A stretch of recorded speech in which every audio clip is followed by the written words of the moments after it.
Salut YouTube, on se retrouve aujourd'hui pour une nouvelle vidéo qui va être le book haul de tous mes achats réalisés pendant le courant du mois de janvier. Et un mois, vous allez constater qu'il a été plutôt calme et raisonnable en termes d'achats livresques. J'ai réalisé quand même assez peu d'achats neufs, il y a majoritairement des achats d'occasion. À l'inverse du mois de décembre où il n'y avait je crois qu'un seul graphique, là par contre au niveau des graphiques, je pourrais presque dire que je me suis un petit peu rattrapée sur les graphiques. C'est pas tout à fait le cas puisque en ce qui concerne les graphiques, vous allez le voir, c'est majoritairement soit des séries complètes ou alors des suites de séries en cours.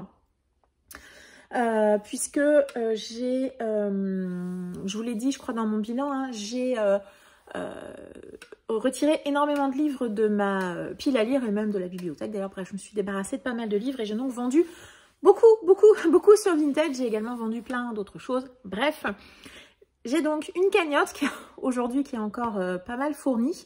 Et donc à partir de cette cagnotte, j'ai essayé de réaliser donc pas mal d'achats d'occasion. Et puis également, j'ai acheté quelques romans, également sur Vinted toujours. Voilà, en essayant de garder une logique au niveau des achats, vous allez voir. Au niveau des graphiques, voilà, il y a majoritairement quelques séries complètes, des séries courtes et des suites de séries. Puisque j'ai réussi à trouver quelques tomes à des prix intéressants ou moyennement intéressants. Il y a certains titres où j'ai gagné maximum 2 € par exemple, mais vous connaissez le principe. Plus on avance dans une série, plus c'est parfois difficile de trouver des tomes. Et puis, cela me permettait d'utiliser ma cagnotte aussi pour, voilà, pour ne pas sortir d'argent de mon compte en banque. Bref, vous l'avez compris, beaucoup d'achats d'occasion. On démarre tout de suite, comme d'hab, par les graphiques. J'y ai tout d'abord acheté auprès de la même personne 3 séries. Ouais, 3 séries. Alors, des séries courtes, vous vous doutez bien. Je me suis d'abord acheté la série Back Home, c'est publié chez Kana, c'est de Sergio Hernandez et Tony Caballero. Alors je crois que c'est une série qui n'est pas un manga de base, hein, qui a été faite comme son nom l'indique plutôt par des auteurs d'origine italienne, il me semble. Mais au niveau du style, on est vraiment sur un style manga. Voilà. Et cette série m'intéressait, donc c'est une petite duologie. Voilà les 2 tomes. Et donc cette série m'intéressait, donc c'est un seinen, donc plutôt un titre pour adultes. On va suivre une jeune femme qui est de retour dans l'orphelinat où elle a grandi. Elle revient dans cet orphelinat principalement pour élucider la disparition de son petit frère Adam, qui a disparu vraiment il y a très longtemps.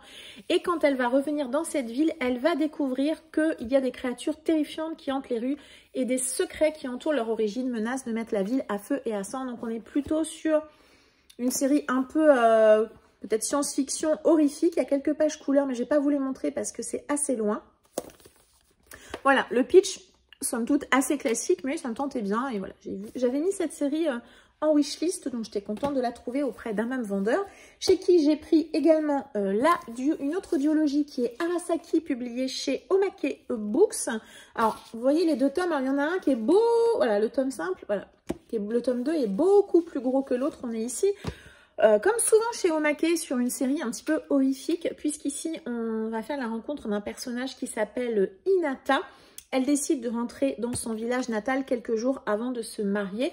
Elle va s'évanouir dans le train et quand elle va se réveiller, elle se retrouve seule et elle se rend compte, en tout cas elle a l'impression que tout a changé autour d'elle. Voilà, que se passe-t-il? Où est-elle? Pourquoi s'est-elle évanouie? Pourquoi le monde a l'air d'avoir changé? Pareil, c'est un pitch assez classique mais qui me tentait bien. Le dessin est assez sobre, je trouve. Forcément, on est pas mal dans le noir, mais je le trouve assez sobre. Et c'est vrai que les séries de chez Omake, au niveau des résumés, elles ont plutôt tendance à m'intéresser. Donc, voilà. Et la dernière série que j'ai trouvée chez le même vendeur, c'est celle-ci. C'est une série en 4 tomes qui s'appelle Ring Eyes. Donc, c'est de Hajime Inoryu et Takahiro Oba. Et ici, celle-ci m'intéressait. Une jeune fille, une petite fille plutôt, a été assassinée. Son cadavre a été découvert. Voilà, son cadavre a été découvert. Je dirais quelque chose écrit derrière, mais je ne veux pas forcément vous le dire. Donc, son cadavre est découvert. Par contre, on ne retrouve jamais le coupable. Vous vous doutez bien que c'est une enquête qui va être un petit peu laissée de côté. 12 ans plus tard, pour venger son amie d'enfance, la demoiselle qu'on a ici, Mamoru Inubo, elle est décidée à retrouver la personne qui a tué son amie d'enfance et voilà, lever le mystère sur ce qui s'est passé 12 ans auparavant. Voilà, à nouveau, un pitch, voilà, un peu comme les deux séries d'avant, somme toute assez classique. Au niveau du dessin, on est sur quelque chose de très clair. J'allais dire peut-être parfois même un petit peu un style très épuré, voilà. C'est vrai que c'est pas forcément le style de dessin vers lequel je me tourne comme ça spontanément. Mais moi, j'aime bien ce genre de pitch. On va remonter dans le passé. Que s'est-il passé? Voilà, c'est typiquement le genre de titre qui, moi, peut me plaire. Donc, le tome 1. Je vous montre rapidement le tome 2, le tome 3 et le très joli tome 4. C'est donc tout pour les séries complètes, mais pas pour les graphiques, hein, ne vous emballez pas. J'ai également trouvé, mince, hop, et je suis très contente, c'est auprès de 2 vendeurs différents, les tomes 4 et 5 de La danse du soleil et de la lune de Daruma Matsuura. C'est publié chez Kiyun. Je suis super contente parce que du coup, j'ai la série, enfin pas en totalité puisqu'elle est encore en cours, mais les 5 tomes parus en France. Hop là, voilà. Ici, on va être sur une histoire où un jeune homme qui ne peut plus être samouraï parce qu'il a un pouvoir assez particulier va se retrouver va épouser une jeune femme, en tout cas va avoir une relation qui va se lier avec une jeune femme extrêmement mystérieuse. Et voilà, il y a tout, voilà, comme je le disais, il y a tout un mystère autour de cette jeune femme. Les 2 auteurs sont notamment ceux qui avaient fait il y a quelques années, 15 années que j'ai dans ma palle graphique, que je n'ai jamais lu, mais une série qui avait pas mal marché. Et voilà, quand j'avais vu que cette série sortait, j'ai décidé de la prendre également au fur et à mesure. J'en ai peu, très peu, des séries comme ça que j'achète en cours et qui ne sont pas finies d'être publiées au Japon. Mais généralement, j'aime bien ce que propose l'auteur, enfin oui, les 2 auteurs plutôt. Non, un seul auteur, ou une autrice d'ailleurs, je crois que c'est une femme, je m'embrouille. Bref, vous avez compris. C'est une série qui me tente et bah, j'étais très contente de trouver les 2 tomes. Alors typiquement, je sais plus si, je crois que c'est ce tome-ci. Ce tome-ci, j'ai pas dû le trouver énormément moins cher. J'ai dû gagner 1 €, peut-être 1,50 €. C'est pas beaucoup, mais c'est toujours ça de prix. Et celui-ci, je crois que celui-ci, je l'ai vraiment eu, je crois que j'ai eu à 2 € celui-ci. Donc vraiment pas cher du tout. Comme je vous le disais, sur Vinted, j'essaie également de compléter des séries en cours, notamment sur cette série-ci, Naruto Hokage. Ici, on est sur le tome 13, c'est publié chez Kana, c'est de Masashi Kishimoto. Voilà, j'ai quelques tomes de cette série un petit peu éparpillés. Je ne suis pas du tout l'ordre de publication, je voulais le faire au fur et à mesure et puis j'ai un peu lâché l'affaire en cours de route.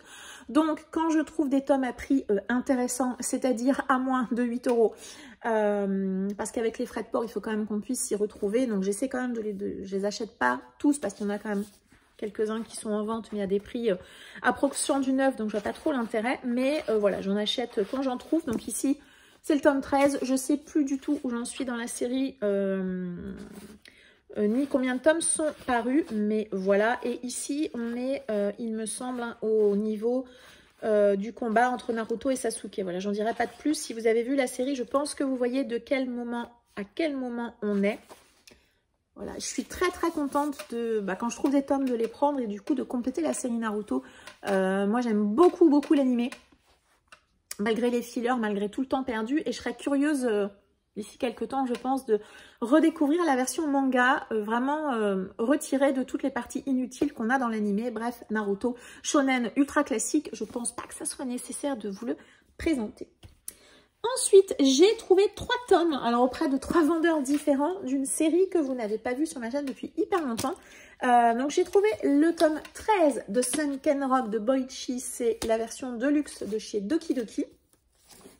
J'ai également trouvé le tome 12 et j'ai également trouvé le tome 8. Je suis assez contente de trouver quelques tomes de cette série puisque je crois qu'elle est à 19,90 € le tome. Donc jusqu'à présent, j'ai quasiment tous les tomes d'occasion. Il me manque 3 tomes.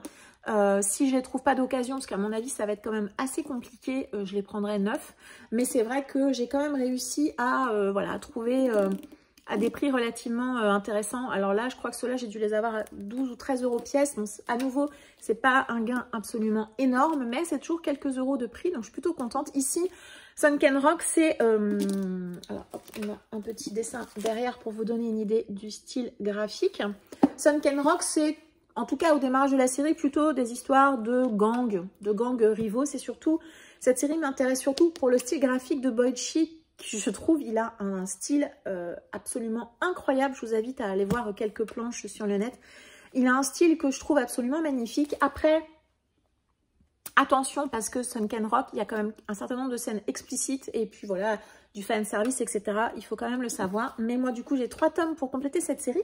Je suis vraiment ravie. Donc, comme je disais, je crois que pour avoir la série complète, qui est donc complète en 13 tomes, il me manque 3 tomes qui doivent être peut-être un petit peu partout.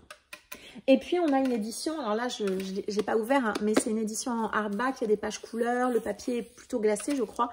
Donc, c'est vraiment une très, très, très belle édition. Je vous parlais de séries,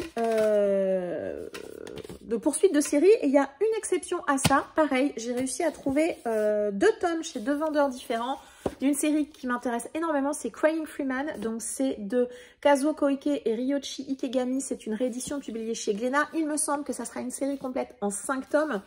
Si vous ne connaissez pas Crying Freeman, on est sur une série assez ancienne, hein, au niveau du dessin, vous allez voir. Une série avec énormément de trames, un petit peu comme Sanctuary. Attention, on a des scènes explicites. Les femmes n'ont pas forcément un rôle très très important. C'est plutôt une série qui met en avant les hommes et les relations entre hommes. Alors pas forcément de tout type, hein, mais en tout cas les relations entre hommes. Et puis on est vraiment dans des choses... voilà, hop là. On a des planches assez dures puisque Crying Freeman, c'est un jeune homme qui va être un petit peu obligé d'intégrer une triade alors chinoise ou japonaise.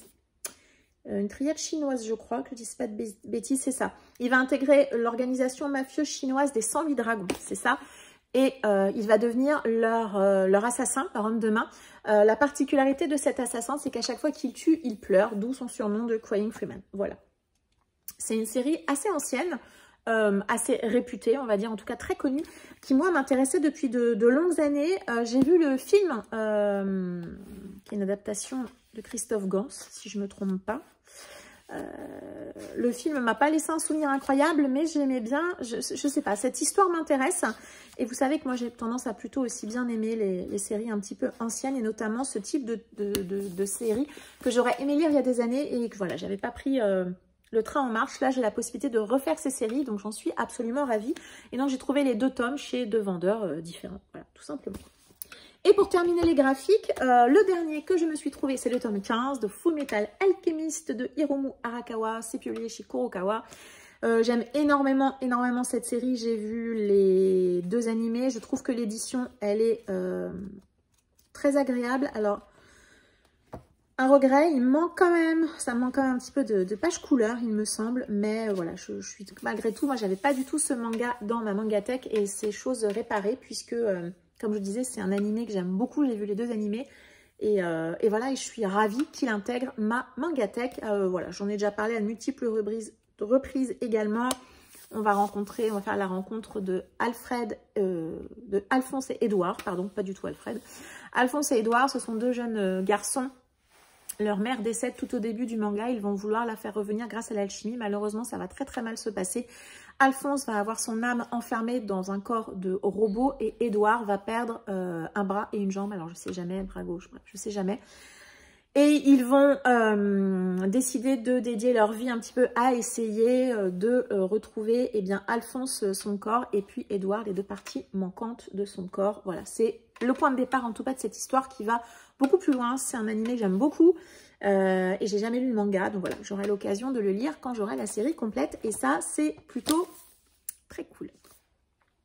C'est donc terminé pour les graphiques. On va donc passer au roman. On démarre comme d'habitude avec les contreparties Ulule et ou les éventuels SP. Une seule réception Ulule ce mois-ci avec la petite nouvelle de mon abonnement auprès des éditions 1115. Donc là, c'est la nouvelle Le Bazarka de Clément Rouault. Ici, on va être aux confins du système solaire où un jeune héros est envoyé par son père pour écrire de la poésie spatiale muni d'un stylo 4 couleurs et d'une quantité limitée de papier. À quelle fin? Pour le punir d'une vie de débauche et de farniente, certainement pas pour l'amener à faire la plus grande découverte de l'humanité. On verra bien. J'avoue que je n'ai pas encore lu une seule des nouvelles que j'ai reçues, mais bon, voilà, c'est des toutes petites nouvelles. C'est vrai qu'il faudra que je prenne l'habitude je pourrais tout à fait en lire une par mois. Ça serait pas mal, ça éviterait que ça encombre ma palle. Mais voilà, donc ma petite réception Ulule, qui est donc mon abonnement, et un service presse que j'ai reçu et j'en suis ravie. C'est Code Pandora de Charlotte Rouvillet, c'est aux éditions Spinel. C'est l'autrice qui m'a contactée sur Instagram pour me proposer ce titre. Et j'ai accepté, parce qu'on me contacte régulièrement et j'accepte pas toujours, mais là, le résumé m'a bien plu. En reprenant conscience, Axel, un étudiant sans histoire, découvre avec horreur qu'il a été transporté dans un univers étrange avec ses propres règles. Le jeune homme devra trouver un moyen de s'échapper le plus vite possible au risque de mourir, notamment lors d'un de ces affrontements aléatoires qui régissent la vie des habitants prisonniers de cet endroit. Le résumé m'a bien plu, l'autrice était très agréable et voilà, je trouve que ça correspondait plutôt bien à mon univers. Donc voilà, et il sera lu courant février celui-ci, il n'y a pas de souci. On va ensuite passer au roman. D'abord, les achats d'occasion, que du Vinted, il n'y a pas d'Emmaüs, il n'y a pas de Gibert, j'ai été très sage en ce mois de janvier. Je me suis tout d'abord trouvé un Brittany Setcheri avec Eleanor and Gray. C'est publié chez Hugo Poche, c'est une romance. Alors pourquoi ce titre-ci plutôt qu'un autre? Déjà c'est Brittany Setcheri. Et j'ai dans ma palle la duologie qui suit ce tome-ci. Alors ce sont des tomes compagnons, on n'est pas obligé de les lire dans l'ordre, mais vous savez que moi je suis un peu psychorigide quand même. Et si je veux lire cette duologie, il faut d'abord commencer par Eleanor and Gray. Brittany Setcheri, je n'ai lu qu'un seul de ses romans qui avait été un joli coup de cœur. C'est une autrice de romance, en tout cas pour le moment de ce roman, du seul roman que j'ai lu que j'ai beaucoup aimé. Et voilà, cette trilogie, on va dire, elle est plutôt populaire, à plutôt bonne presse. Donc, je suis très contente de l'avoir trouvée. Ensuite, un titre qui est sorti neuf en janvier et que j'ai déjà trouvé sur Vinted, c'est Bouche cousue de Maëlle Pau. C'est publié au livre de poche jeunesse. Je l'avais repéré lors quand j'avais fouiné pour regarder les sorties à venir. C'est un titre qui est sorti, je crois... Je ne sais pas s'il n'est pas d'abord sorti en auto-édition ou chez une petite maison d'édition. Et là, il est sorti directement en poche. Et alors, pourquoi est-ce que ce titre m'a intéressée? On a l'air d'être peut-être dans une dystopie ou un univers de fantasy, je ne sais pas trop. Là d'où je viens, les filles sont arrachées à leur famille le jour de leurs 10 ans pour les préparer à leur futur métier. Comme pour chacune d'entre nous, on a choisi mon destin à ma place. Dans quelques heures, je deviendrai la confidente de la famille royale. Et dans ce monde où l'écriture est bannie et où les ragots se propagent telle une épidémie, je suis le réceptacle à secret idéal, car je suis muette.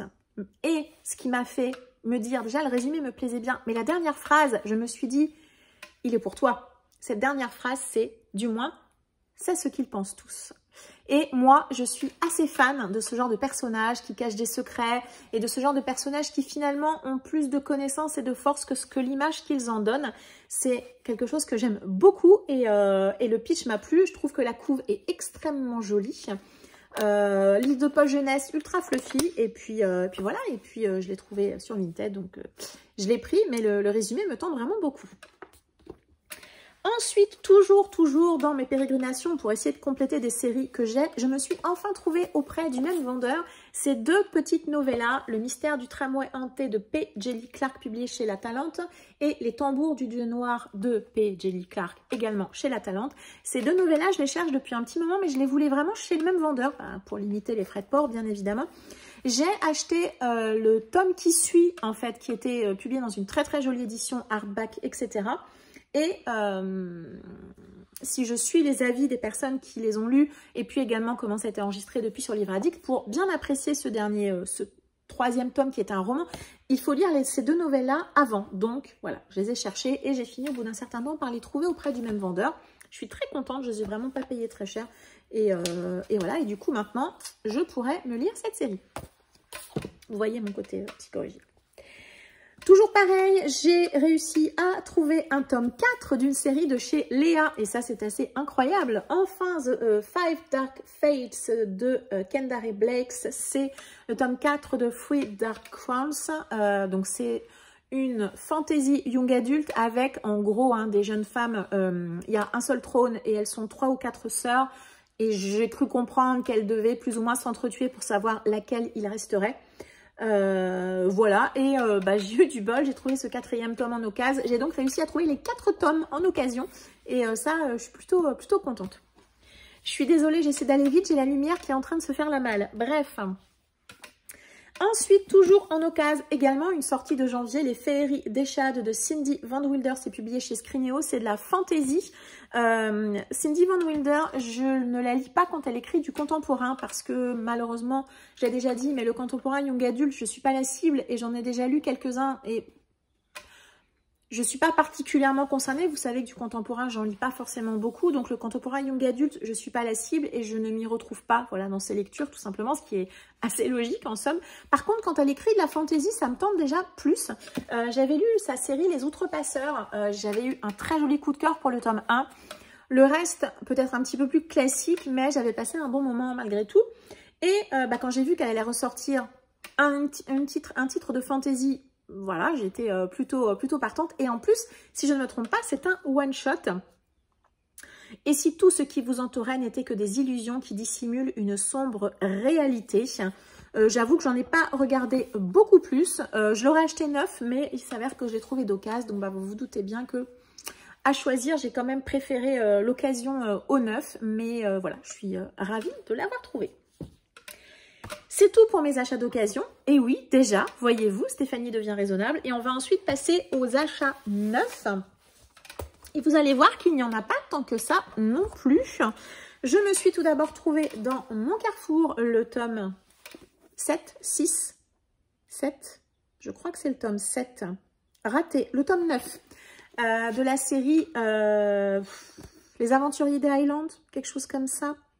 Les Chevaliers des Highlands, j'ai tout bon ce soir, les Chevaliers des Highlands, donc c'est de Monica McCarthy, c'est de la romance historique, je vous ai déjà expliqué que notamment sur cette collection-là, je les prends dans mon Carrefour pour tout vous dire, et que quand je les vois, je les prends parce que après on les trouve plus, ou c'est un petit peu plus difficile tout simplement.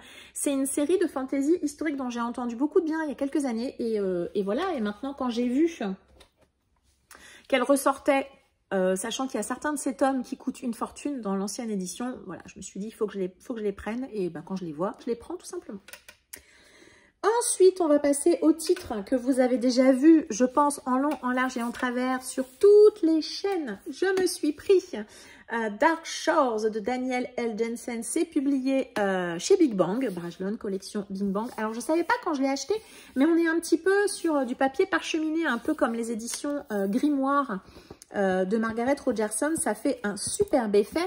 Ici, on va être dans une fantasy, je suppose, young adulte et plutôt maritime, avec des pirates, etc. J'en ai pas regardé beaucoup plus, ça ne m'intéresse pas, ça suffit pour m'intéresser.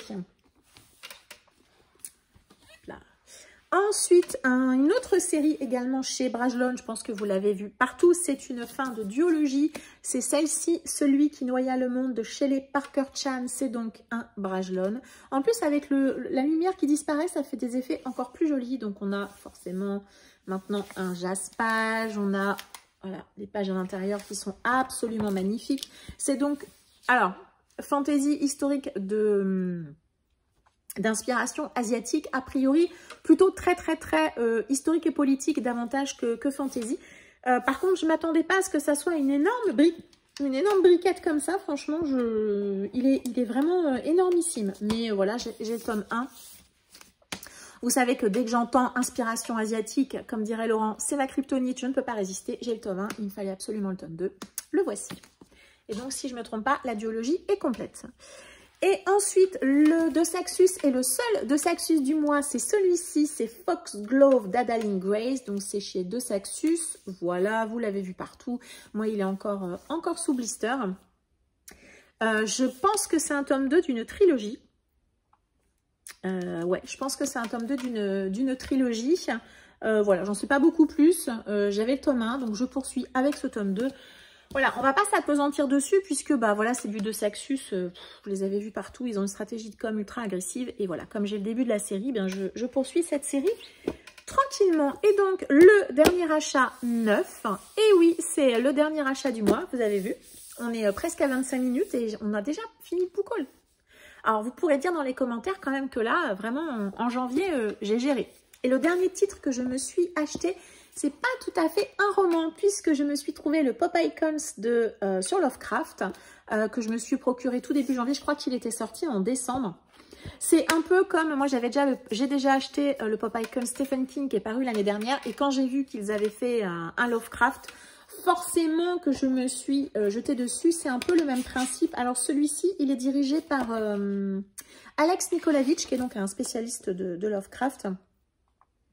Et donc le principe c'est toujours le même, hein. On a toute une équipe d'illustrateurs et de designers, voilà, qui illustrent eh bien, le texte de Alex Nikolavitch pour aborder eh bien, les différentes parties de la vie de Lovecraft. Je trouve cet objet magnifique. Je trouve que la manière dont c'est présenté, c'est extrêmement agréable. C'est très, très beau à manipuler. Enfin, vraiment, je trouve l'objet vraiment superbe. Et voilà, si comme moi, vous vous intéressez beaucoup à Lovecraft et à ses univers, je ne peux que vous recommander de vous le procurer. Regardez-moi cette double page de toute beauté. Bref, le Pop Icons de Lovecraft, donc je suis de King et celui de Lovecraft. J'espère franchement qu'ils nous en proposeront d'autres parce que je trouve que ce sont de très très beaux objets, de belle qualité et j'avoue que je ne les ai pas encore lus, mais ça donne en tout cas très envie. Et voilà, ce book haul est maintenant terminé. Vous avez vu que j'ai été extrêmement sage. Alors, j'ai fait pas mal d'achats Vinted, mais grâce à ma cagnotte, on va pas se mentir. Et puis, au niveau des achats neufs, j'ai quand même su me tenir. Voilà. Est-ce que ça va tenir sur le reste de l'année? Je ne sais pas, vraiment. Ça fait déjà plusieurs jours que je me dis, ah, peut-être que j'ai fait un petit tour chez Emmaüs. Donc, il est probable que février soit moins raisonnable. Je ne sais pas. Nous verrons bien. En tout cas, voilà, je suis vraiment très, très fière de moi pour janvier. J'ai acheté des livres, vraiment, mais j'allais dire avec peut-être un petit peu plus de réflexion et moins alors pas de spontanéité, mais moins de craquage non prévu, des choses peut-être un petit peu plus logiques. Bref, chacun sa logique, en tout cas au vu des achats. Je vais vous laisser parce que la lumière, elle se fait grave la malle. Je suis vraiment désolée. Je vous embrasse, n'hésitez pas à m'indiquer en commentaire si vous aussi sur janvier vous avez été super sage ou pas du tout, si déjà c'est parti en cacahuète totale. Je vous embrasse très fort et je vous dis à très bientôt. Ciao!